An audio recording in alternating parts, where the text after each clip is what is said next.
All right, good morning. Welcome to another episode of the Common Sense Show TV. This is Chapter 9, Chapter 9 of the Common Sense Show, Episode 21 of the podcast. This is today's February 13th, one whole day before Valentine's.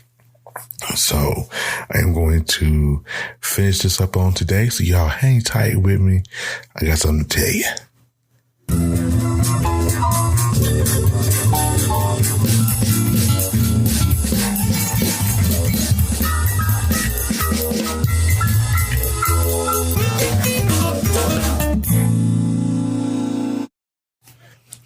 All right, you guys, and welcome back. All right, today is, like I said, February the 13th. We are one whole day before Valentine's, one whole day before Lover's Day. I am so glad that I did my Valentine's stuff last weekend or this past weekend, because the way my account is set up, I had to do something a little different, right? So, me and my sweetie celebrated Valentine's Day this past weekend. So, I'm good in that area. I'm good. All right. So what I want to do is I want to kind of close out this series on today.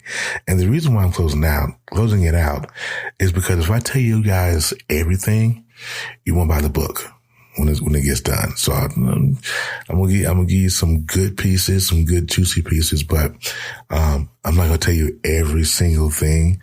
But you have to get the book. Again, the reason why I'm doing this is to help people to forgive themselves and say that it's not all bad. You know, we've made our mistakes and we've done some crazy stuff, and we've allowed people to hurt us, and we've allowed a whole bunch of nonsense. It's okay. It happens. But, we also have to learn that we can't stay in that position. We can't stay down. I can't continue to hold a grudge or hate you for whatever you've done to me. So anyway, moving on into the story. Now we have, I have finally let Minnie Pearl go. Finally. It took me a minute. Finally, like I said in the last episode, between the time I left Minnie for the first time and between that time and the time I finally got rid of her, it was about 5 or 6 years. I mean, it was kind of like, man, getting rid of her was like having 3 root canals. It hurt. It was like, I just can't shake it. So I finally got rid of her.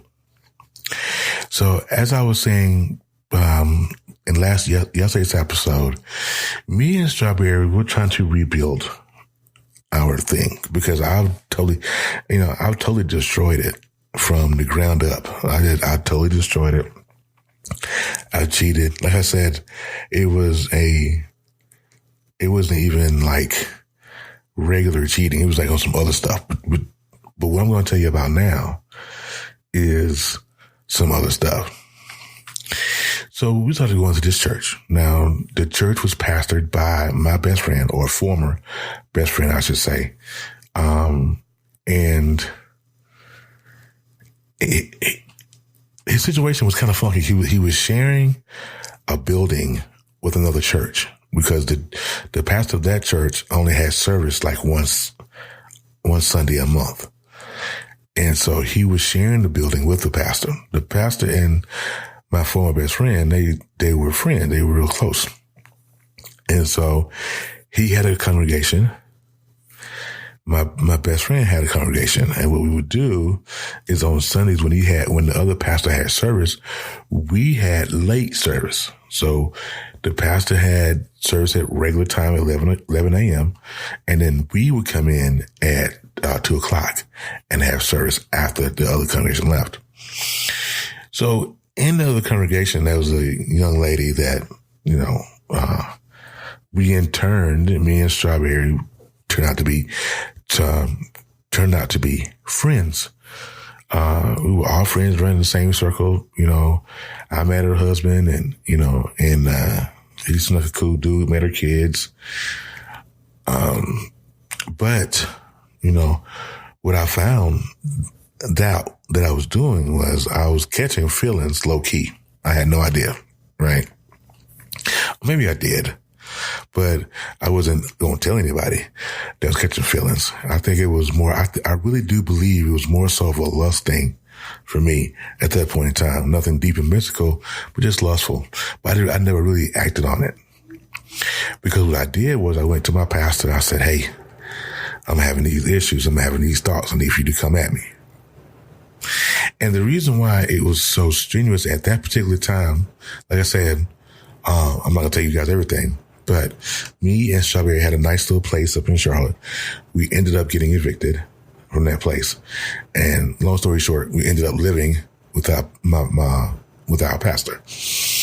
And because again, one of those things, I wasn't handling my business, and lost our place. And we ended up living with my pastor. My pastor had a enclosed garage at his house.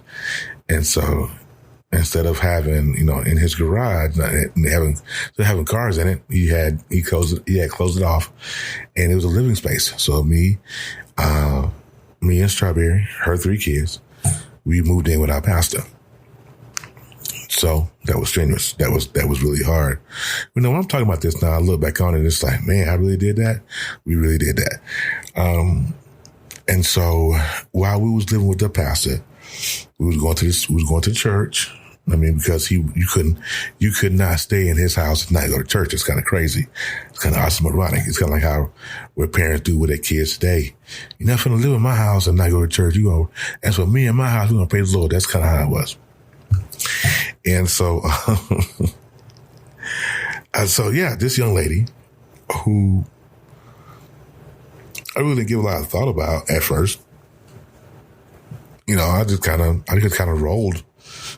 She was our friend. We all said, like I said, we all ran in the same circles. And, I just, I'm not going to call her name. I need to give her a name too. Let's see if I can give her a name. Hold on. I'm going to think of something real quick.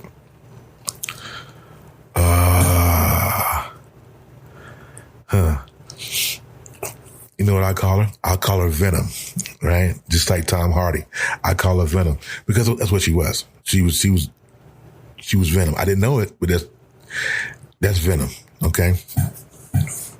So we following along in the story. Me and Strawberry together, we are in another ministry, and I meet this young lady. She was a nice young lady. She prophesied to me and all the good stuff. And, but her nickname or code name in this particular session is Venom. Venom. Venom. So we started hanging together. And so there was an incident, maybe a couple of months, maybe after we met. Now, as a family, we're talking about family stuff. Now, we're struggling. Me and Strawberry, we're struggling. We're living with our pastor. Our kids are sleeping. We're sleeping in the enclosed part of the garage. The kids are sleeping upstairs with their kids. They kind of grew up together. We were there for about, 8 months, 9 months, and, she had voiced her displeasure and was like, I went out of here. And I'm doing the best I can. She really wasn't working.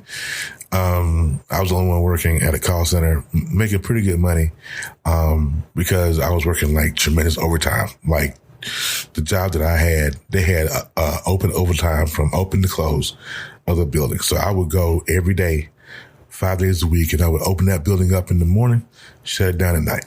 That's what I did. So one day in particular, Venom comes over with her family, with her oldest daughter. And, she comes over and she's crying. What you crying for? What's going on? You know what I'm saying? And so she says, well, I don't have any food. We're struggling. Her husband was on disability. He had, one good arm, or whatever. And so he either blew his check or didn't come or something. And, she was like, we don't have no food. And I'm not, she had 3 kids in the house, not including her and her husband. And so she came over. She's like, well, I don't have no food. I don't know what I'm going to do. And so I went to my jacket, which was around the corner.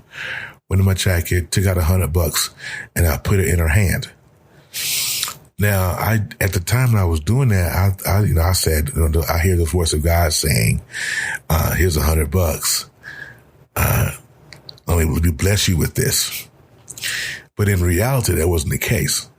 The reality was, I want to give you just $100 as down payment on what you're about to do. I'm just keeping it 100. I mean, at the time, I wasn't thinking that way, but the truth is, that's what it was. So, for some, after I gave that $100, it moved her to tears, and I told Strawberry at the time. I said, "Well, I gave her $100 so she can feed the kids," and Strawberry went nuts on me because she was like, "What are you doing? We're trying to get out of here. You don't know her. Why are you giving her all the money or whatever?" And I was like, "Well, the Lord told me to do it," which that wasn't, like I said before, that wasn't the case. The case was, I just wanted to be the man and save somebody because Strawberry didn't believe in me no more. So I wanted to save somebody. So that's the reason why I did it. So again, we would go and hang out as a family. There was this restaurant that we used to go to, frequent, a lot, and it was called Hams. Hams was a bar type restaurant where you can go play pool or whatever. And so we would go there. Me and Strawberry would go there with the kids. She would come and bring her kids or whatever. And so we just never, it was kind of like a rule that we didn't go without each other, right? Strawberry wouldn't go without me. I wouldn't go without her, and vice versa, unless, it was prior schedule or said something too. So one Saturday, I get a phone call. I'm at work, at the same call center. I get a phone call and it's Venom. Venom calls me up, or she texts me actually, and she says, "What are you doing after you get off work?" I said, "Well, I'm going home, to be with the family, da-da-da-da." And she was like, "You know what? Meet me over here at Hams." Now, we had already decided I don't go to Hams without Strawberry, but I was intrigued. So I said, "Okay, I'll be there." Got off work, went over to Hams. We had a nice time to play pool. I mean, no big deal outside of the fact that I shouldn't have been there without my wife. So, we're playing pool and all that good stuff. We eat dinner. Strawberry's texting me, she's like, "Where are you? Why aren't you home? I'm waiting for you. The kids waiting for you, da-da-da." So, okay. So we ended up staying at Hams for another hour. Totally disrespectful, right? Totally disrespectful. So we get ready. We finally decide to leave. We finally decide to leave Hams, and I walk her to a car because I'm a gentleman. I walk her to a car, and when I tell you, once I got her to her car and opened her door, the strongest sense of lust came upon my body. I mean, it's like I had an out of body experience. The lust devil just came and just snatched my soul right out of my body, right? That's what he did. So I walk her to a passenger side door, and she looks at me. She gives me a hug. Oh, friendly hug, which turned out not to be so friendly, So she hugged me. She looked at me. I looked at her. And from there, it's history. And from there, we kissed. That was our first kiss at her passenger side door. And, it is what it is. You can't really, you can't take anything back. You can't you can't redo it. Something. And, we kissed for the first time. And that was a level of shame that came upon me. It lasted all of 15 seconds, but still that level of shame came. And so after we kissed, and nothing happened after that. I went home. She went her separate ways, So fast forwarding a little bit, because we both felt shame. We were in the same ministry, we had the same pastor, because she had left the old man's church and came over to our ministry. So we was all part of the same ministry at this point. So we saw each other every other day, and it was just constant. And I remember telling my pastor again, Pastor, listen, I'm really struggling here. You know what I'm saying? Me and Venom, well, at the time I used her name, but of course. And I was like, Pastor, I'm really struggling because my body's saying, go ahead and smash that, but my spirit is saying, you can't.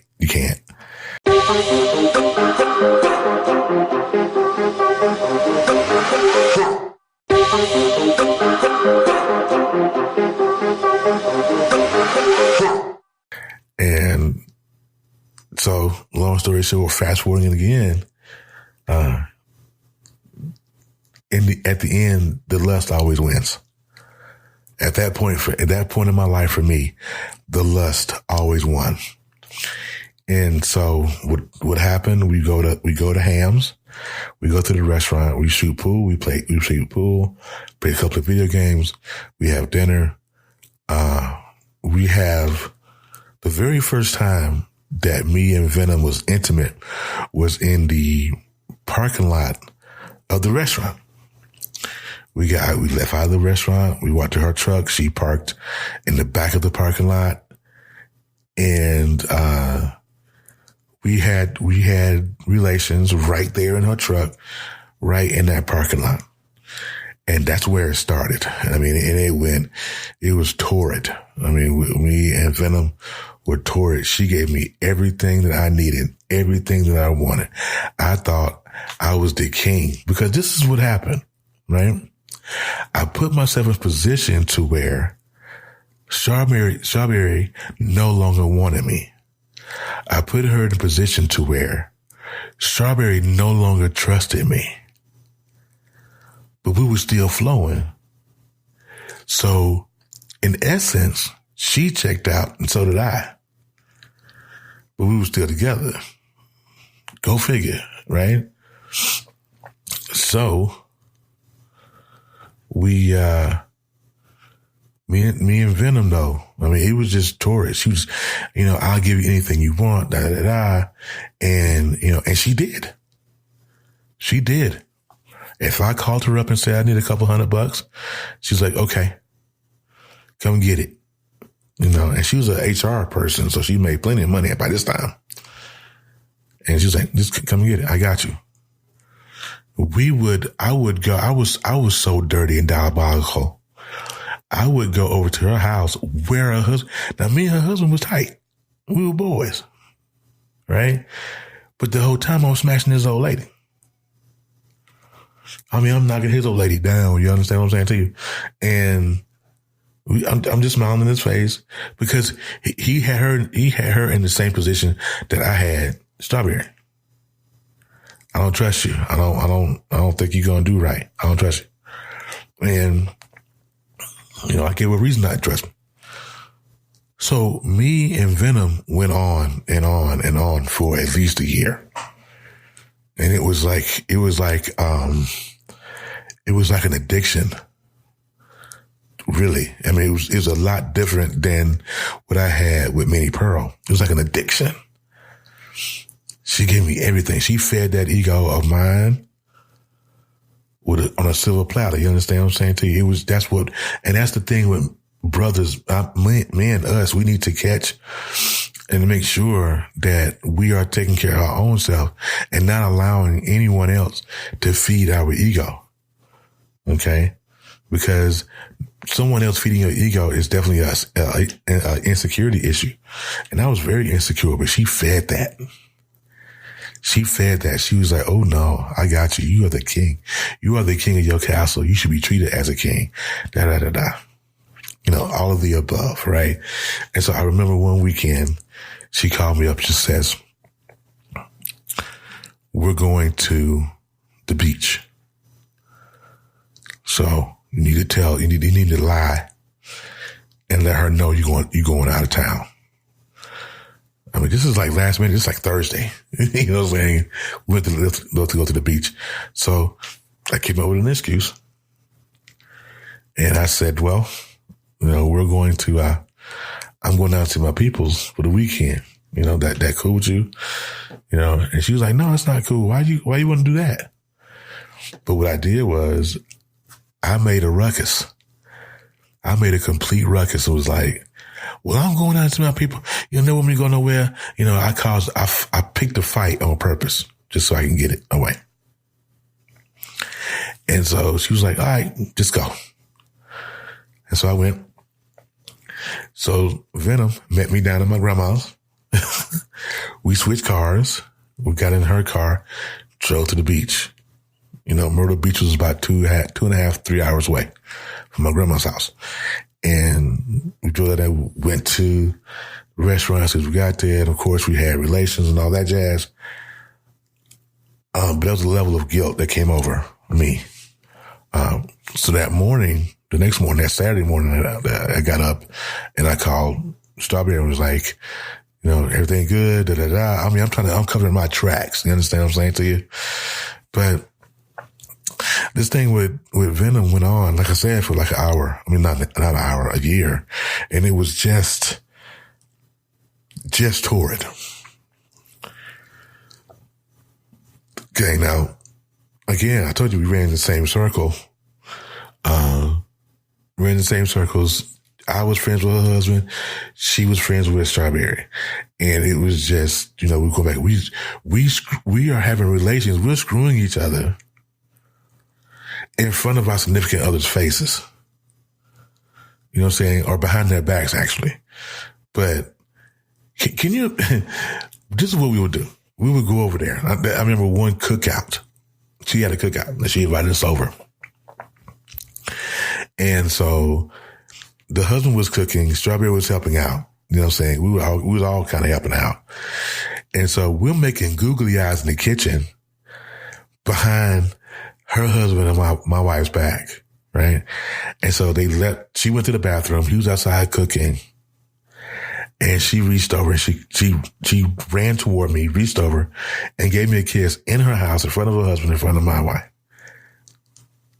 I mean, that's how notoriously retarded I was doing this. Just retarded. Like, why? But again, the addiction is real, whatever. I mean, so when people talk about addiction, we talk about sexual addiction, drug addiction, I can relate because that's what it felt like dealing with Venom was an addiction to a drug. I could not. I mean, we would have secret rendezvous. I mean, Strawberry worked third shift and I didn't work. I say, well, I didn't work. I didn't work. I was in the middle of a job. I was looking in between jobs. But she was working third shift. And I would take her to work at 11 o'clock. I would come back home, put the kids to bed. I would leave the house, go meet Venom. And we have, and we do our thing in our truck.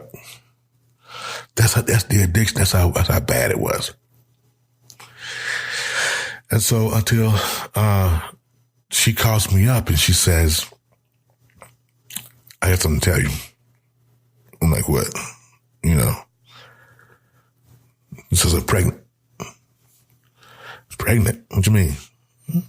It ain't mine. You better talk to your husband. But he had a vasectomy 10 years prior. So, and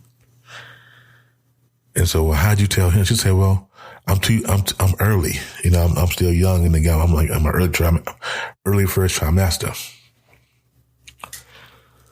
And she calls me and she says, even in the midst of the addiction, she says, well, I'm going to have an abortion. Are you coming? Because I can't, she was like, well, I can't let my husband find out. He'll kill both of us. He was a violent dude from LA. So, he was a Crip. And she was like, I gotta have an abortion. Da da da. So I don't believe in abortion, but I can't stop you from doing what you want to do. So I don't know. And she was she was very, very upset with me because I didn't come. I didn't come to abortion or whatever, because she never showed me proof that she was pregnant. So I have no idea of whether or not she was. But she said she was pregnant. She said she had an abortion. That ruined our thing, but we still wanted to get down. I told you, like I said, the addiction was real. The addiction was real. And so so what happened after that, the husband, this is what happened. This is the straw. This is how I got caught. And I'm going to condense it for you. This is how I got caught.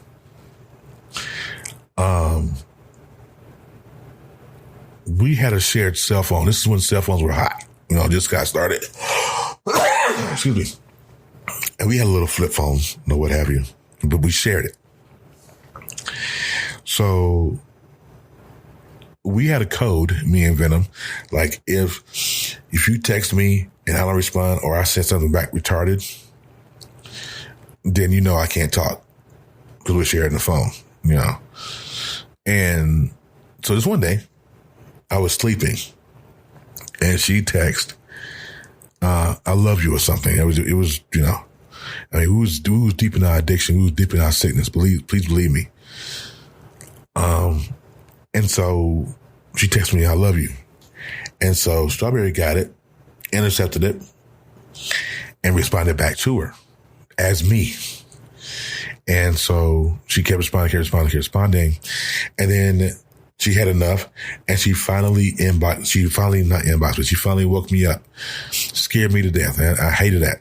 The way she slept. She woke me up and she says, you've been sleeping with her. My friend, you've been sleeping with her. I'm like, what are you talking about? And she showed me the text messages. And I was like, I cannot, what? What are you talking about? How did that happen? She said, it doesn't matter. But you've been sleeping with her, and now I know. I was like, wow. So after that happened, Strawberry says, I've had enough. I'm done. I've put up with your stuff for years. The cheating, Minnie Pearl, the nonsense, the being broke, your flirting, being evicted, everything that you could have possibly imagined, I did. She got to the point where she was done. At this point, we was about 10 years in. She's like, I'm done. And so me, of course, I'm begging her to stay. Please stay. Don't leave. Because here's the mentality of most men. Most men don't believe that a woman will leave. They think we got it. We think that we got a thing on lock. She ain't going no place. Let me tell you something, yo. That's a lie, and the truth is nowhere near it. She will dump you and leave you just as quick as your head can spin. And that's what happened to me. I begged her to stay. And she was like, nah, I'm gone. And she went and she packed up the house. She packed up the house and she packed up the car. And she moved back to Chicago. She drove back to Chicago, her and my youngest daughter, my youngest stepdaughter. The other two kids were already gone that summer. It was a summer. So they were already going to see their dad. So they was already up there. So I'm sitting here looking retarded I'm looking retarded. My wife done left me. I ain't got nowhere to go. I'm just in a thing. So I went and stayed with my best friend in Greensboro. That was a disaster. But this is where I'm going to end the saga here. I'm going to do chapter 10. I'm going to do one more chapter and I'm going to end it. But this is where it ends here. She's gone. Strawberry's gone. No, she's gone. I'm all alone. There's no one here beside me. You know the rest of the word. You know the words. So we'll get into chapter 10. Chapter 10 is where I'm going to end it. I said I was going to do chapter 10, but here I am. You guys have been awesome. Thank you for listening to the Common Sense Show and the series Knucklehead Chronicles. And I know it's crazy, right? It's crazy. If you think it's crazy, leave me a message. Tell me what you think. All right. Looking for some feedback. All right. I love you guys. If you want to follow me on Facebook, it's facebook.com/BullsFan40. If you want to follow the Facebook page, it's Common Sense Show TV on Facebook and Facebook. And join me tomorrow and I'm going to finish this thing off. All right. You have a great day. Peace.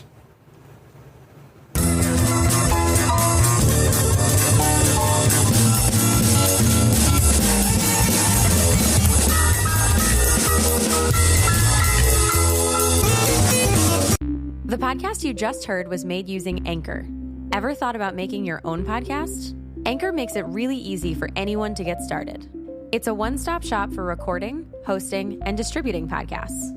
Best of all, it's 100% free.